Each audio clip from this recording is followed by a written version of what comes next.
Hi, I'm Richard Maraj, Senior Minister at Unity of Phoenix Spiritual Center, and I want to thank you for visiting our website and for tuning in to today's message.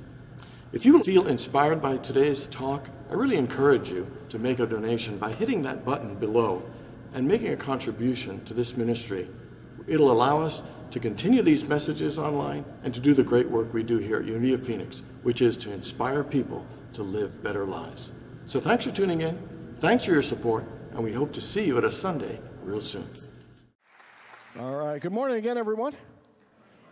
And a shout out to everybody who tunes in and watches us online. All right, here we go.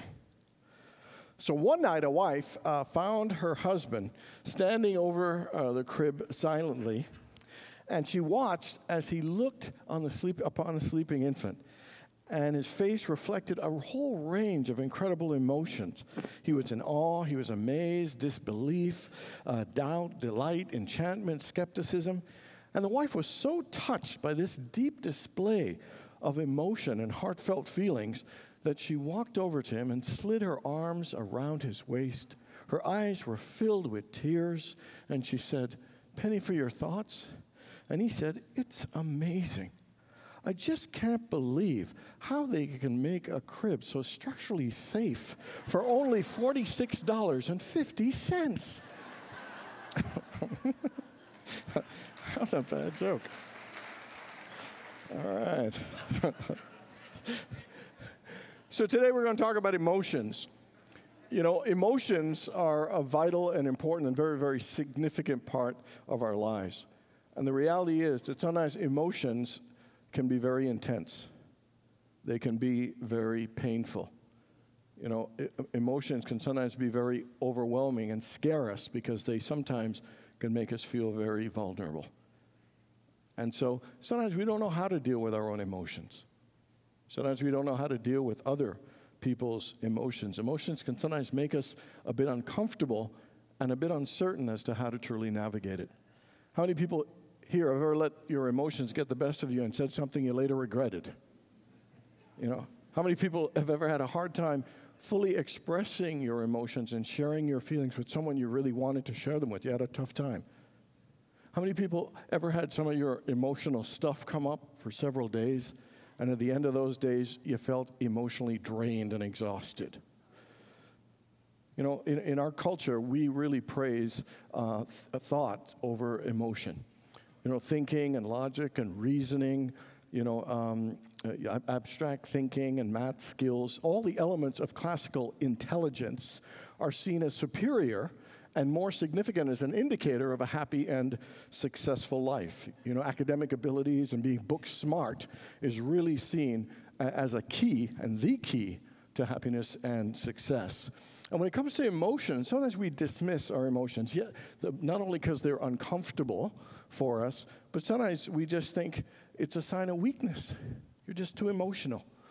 You know, we brush off our emotions so quickly, thinking they're not important, they're trivial. They just get in the way out of making smart and good decisions. They get in the way of doing the right business thing. We think that it means we're not mature enough and strong enough. But interestingly, in the early and mid-1990s, there was a book written called Emotional Intelligence. And it really gave some amazing insight and breakthroughs that it is not our typical intelligence that really determines our level of success, happiness, and fulfillment. It's actually our emotional intelligence. That being our ability to identify, to manage, and to own our emotions, and to be able to express them well as handle other people's emotions very well. And it is interesting. They said that 20% of our success in our business is our intelligence and how much the skill we know, and 80% is our emotional intelligence, because that determines our ability to have empathy and compassion for others, how to open our heart and relate to other people. You know, it helps us have more self-confidence and be able to open up to intuition and creativity. That all the flows of relationship and connection are part of our emotional intelligence. Now, thinking and emotions are vital and important, but sometimes we miss out on the importance of being emotionally intelligent, connected and aware of our own emotions. I'm going to give you just a little crude thing about the connections with our brain, the brain science between thinking and emotions. The amygdala is the part of the brain, it's our emotional part of the brain. It keeps our emotional memories. And the neocortex, which is a part of the frontal lobe, is our working memory, and it is the intelligence part of our brain. So when we're calm, we can kind of remember and hold up to 6 to 7 pieces of information. That's why we're good at remembering phone numbers, because there's 7 of them. We're not so good at remembering 10 digits, but that's about the chunk. That's when we're calm. Now, the amygdala is a place of response for threat, and it answers the old-time question, fight or flight. But thanks for helping me. And and they used to think it was the intelligence part that really responded to threats, but it isn't. It is the emotional part that responds to it. And it says in the studies that we feel before we think, that our emotions are ahead of our thinking. And in fact, the amygdala responds 100 times faster than the neocortex. Let me just give you a little example. So let's say you're walking in the jungle and a tiger approaches you. Which of the amygdala or neocortex, which responds? The amygdala. And what it does, interestingly, it sets out adrenaline and other hormones to get us prepared, but it also suppresses complex thinking. Because at that moment, that's not what you need. So if a tiger jumps out, you don't need to be thinking, I wonder what kind of tiger that is. I wonder if it's hungry, if it just wants to cuddle and play. That's not helpful.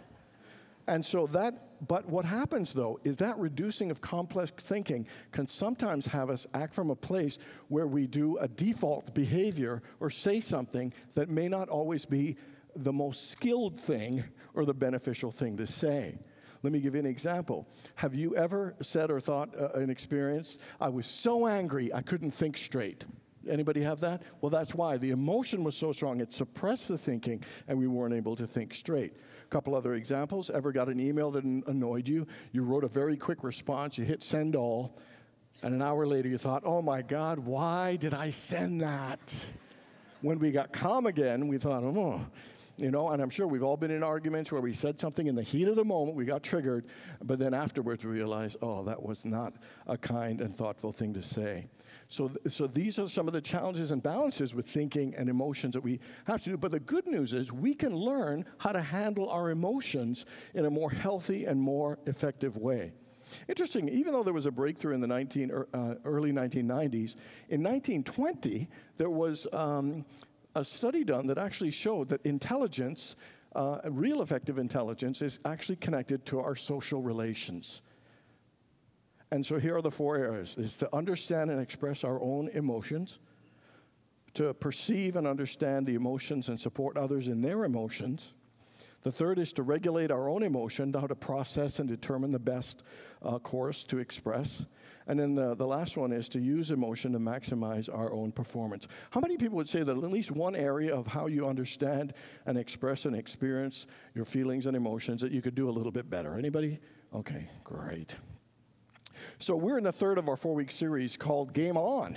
It is a 30-day fitness challenge to increase the level of your physical fitness, mental fitness, emotional fitness, and spiritual fitness. This program has the very same motivation of this ministry, to inspire you to live a better life. And these 4 areas are the pillar and the foundation of living a better life. That when you are fit in these 4 areas, it gives you a strong foundation to improve any area, whether it's your financial, your business, or your family, when these 4 pillars are strong and stable. In the last 2 weeks, we've looked at physical fitness and mental fitness. Today, we're going to look at emotional fitness. Again, life is an emotional experience. There are a lot of different emotions that we experience, and many of them are tough, and sometimes they're negative. And here's some scriptures that talk about emotions in Proverbs. Anxiety in a man's heart weighs it down, but a good word makes it glad. And we could substitute anxiety for anything else. Bitterness in a man's heart weighs him down. Shame in a man's heart weighs him down. Guilt in a man's heart weighs him down. Anger, anything. But it also shows that we have the ability with words to make it glad. It says, be angry and do not sin. Do not let the sun go down on your anger, and give no opportunity to the devil. So notice it says be angry and don't sin. So it's not saying don't be angry. It's saying do it, but don't do it in a way that's destructive or will bring negative energy. I can read you a whole bunch of other ones, but the bottom line of all of it says that there are emotions, but you have the resources and the capacity to handle them wisely and more effectively to support the quality of life that you want. So we're going to look at what do we need to do to develop more emotional fitness? And here's the first thing. I think is you need to understand, accept, and acknowledge our emotions. Jesus said, in this life there will be trials and tribulations. And what he meant was, in this life, you're going to experience some heartache. In this life, you're going to experience some loss. In this life, you will experience disappointment and betrayal and rejection and regret and hurt. This life is not an easy experience. And these emotions, these difficulties and challenges are a natural part of life. You didn't do anything wrong. It's just a part of the deal of moving through this human experience, this life experience, this spiritual experience. The book of Ecclesiastes also backs it up and says, for everything there is a season and a time for every matter under heaven, a time to weep and a time to laugh, a time to mourn and a time to dance. Emotions are a natural part of life. What's the shortest verse in the Bible? Jesus wept. Jesus also got angry and frustrated. He felt alone. He felt overwhelmed. He felt grief. Jesus felt and experienced the entire range of human emotions.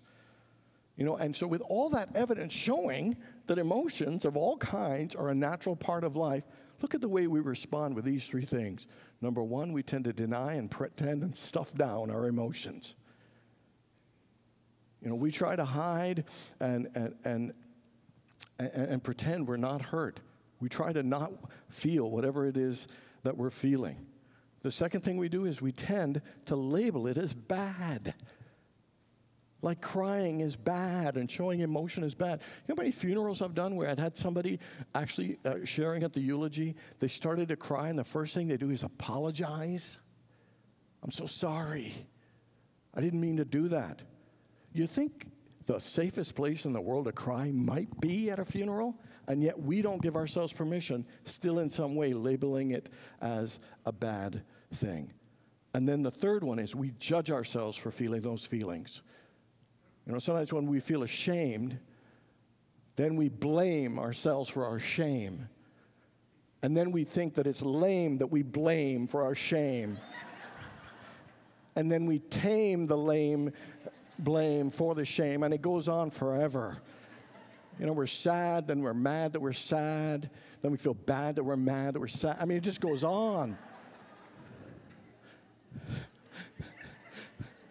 And if you think about it, well, thanks. If you think about it, we're experiencing negative, painful emotions, and what do? We're negative on ourselves for having these negative. That does not very sound supportive, does it? It doesn't sound very honoring or loving. No wonder we have challenges in dealing with our emotions because of the way we treat it. But if we go right back to the beginning, that it's a natural part of life, we can actually take the pressure off ourselves. Not blame or judge or criticize, but just accept this is a part of life. How can I handle this in a better way? So my question for you is, what emotion are you denying or pretending or stuffing down and you won't let yourself acknowledge it? And what feelings are you having that you might label as bad or wrong?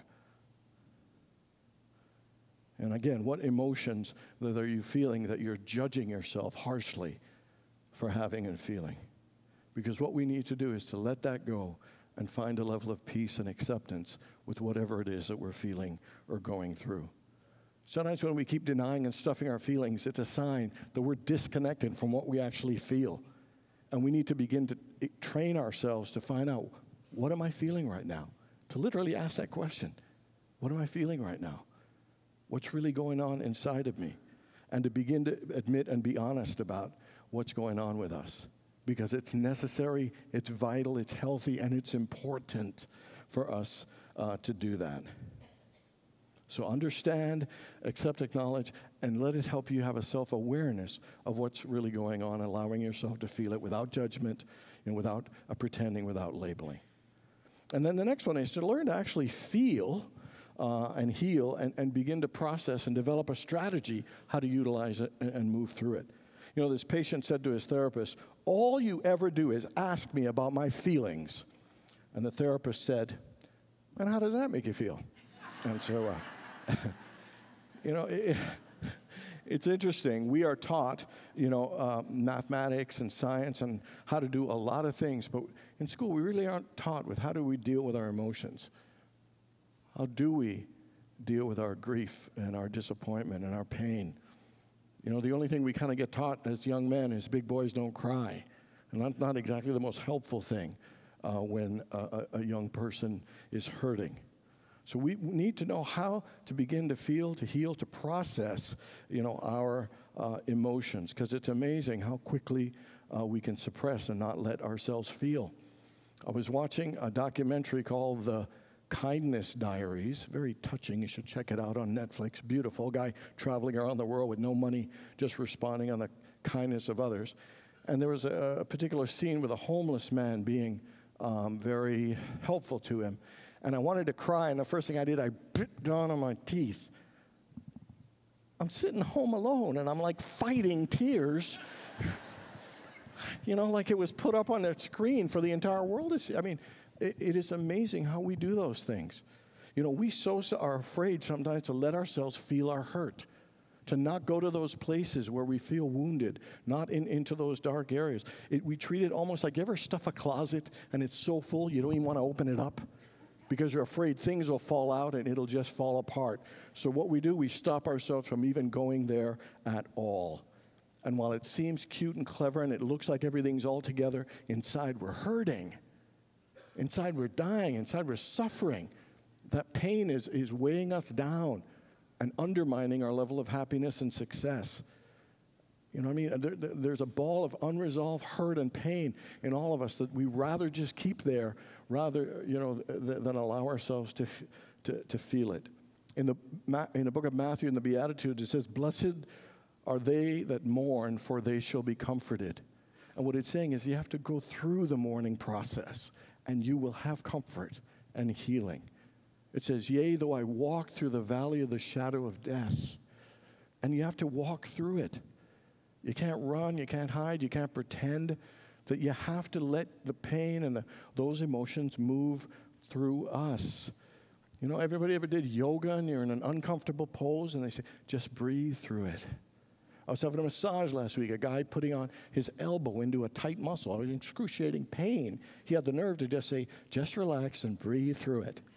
And I really wanted to say, let me put my elbow in your... No, I'm just kidding. I did it and he was right.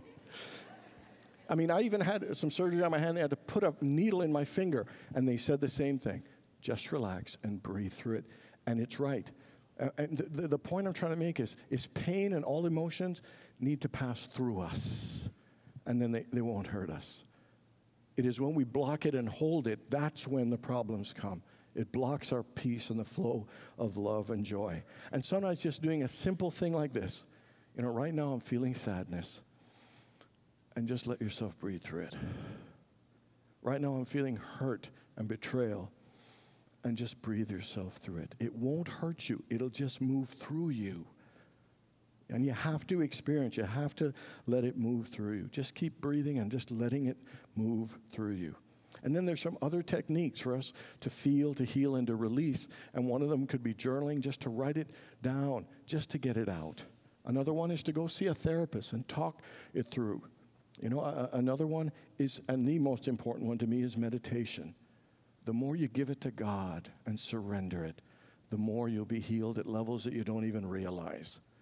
That sometimes these old things from the past can be resolved if we just open our hearts to God and let Spirit heal us and transform us. And then the other one we need to do is we need to prepare for those moments where we get so emotionally struck that we don't default and say something. So here are the ways. Number one is set an intention that in the difficult times or when I get triggered, I'll handle it with ease and grace. Just holding an intention. You may not get it right every time, but having an intention helps. And then the other one is called the SOS. The first one is to stop when you get triggered. Instead of going for the quick response, that you just stop. You maybe take a drink of water, you move around a little bit, maybe, and you mindfully check in with what's going on with you. And then that's the S, and then the O is to oxygenate, take a deep breath. Literally, it absolutely makes a difference.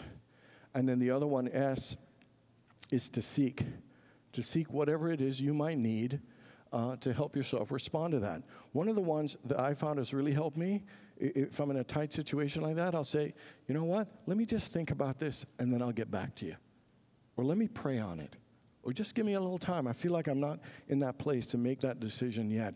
Or, sometimes you just need to give yourself the time that you need to be able to handle it. No one gets it perfect, but having a strategy, as well as the healing modalities and a strategy really will help us understand our emotions, process it better, so we could be more present to our emotions and to move through them. But also, guess what? As we become a cleaner channel, we're more aware and present to others and can help support them through their experience as well. The final one I want to talk about is how you use your emotion to positively increase your performance, but create the kind of life that you want. Anybody read the book called Excuse Me, Your Life is Waiting?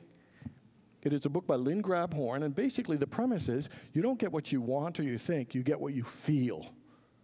That our feelings are actually powerful in terms of with a certain vibrational energy that can attract and create more. Here's the thing here's a line. As a man thinketh, so is he. How many people have heard that? It's not what it says. As a man thinketh in his heart, so is he. And what it's saying is, as we think our thought in our hearts, the emotion and feeling, then so is he. You know that you literally magnetize and magnify your ability to create and manifest what you want when you don't just think it, but you feel it. And that will help it attract more. Sometimes we're having an emotion, we're feeling down, and we think, oh, we can't get out of this funk, and we think we can't control our emotions, that our emotions control us. That is not the truth. We just don't utilize it, but we've got the power. Like right now, I want you to feel confident, okay? Everybody feel confident. Now I want you to feel powerful. Now I want you to feel excited. Now I want you to feel tired. I want you to feel bored. I want you to feel disgusted. And how many people will make yourself go either way? And that's the thing. Either direction, a painful emotion or a joyful emotion, we have the ability to cultivate, to create, and maintain. So here's two things I think we should do. And from the book, Lynn Grabhorn interviews this little pint-sized kid who's hitting home runs all the time. She can't believe how's this little kid hitting a home run. And you know what he said? He said, I just feel like what it'd be like to hit a home run. I think about that when I'm standing in the batter's box. I just feel the feeling, what it'd be like to hit a home run. And he hit the home run. Could you imagine if you just cultivated what it'd be like to feel, to increase your income? Feel to make that house sale. What would it feel like to have a great job interview? What would it feel like, to you having your family healed and them being in harmony? What would it feel like for you to be in that perfect relationship right now? What would it feel like? Because that is setting the stage and creating an energy, a vibrational force that will attract even more good. And then the second way is think about what are the 3 or 4 emotions or feelings you'd like to feel on a regular basis. Joyful, excited, prosperous, confident, enthusiastic, and cultivate them. I would say to you, just write down 3 to 5 emotions that you want to be known for That Joe, man, he is so enthusiastic. He is so joyful. He is so thankful. Write it down and just even spend 10 seconds a day on those 3 to 5 and just cultivate a feeling of joy, the emotion of joy, the emotion of excitement, the emotion of being prosperous or being enthusiastic. And I guarantee you, it will attract and change and transform your life. Emotions have creative power, and you can direct it to transform and uplift your life. There are a whole bunch of emotions that we feel in life. And some of them are painful and tough and intense, and there are a whole sea of them, and they can feel overwhelming. They can make us feel vulnerable. But the fact is, we have the power and the resources of how to handle it well. And they are to understand, accept, acknowledge, and build your own awareness. To learn, to allow yourself to feel and let it move through you and develop your strategies for it. And third, use your emotions to create that energy to attract exactly the kind of life that you want. You've got the power. The question is, are you ready to do your work to create emotional fitness? Because if you are, game on. God bless you, everybody.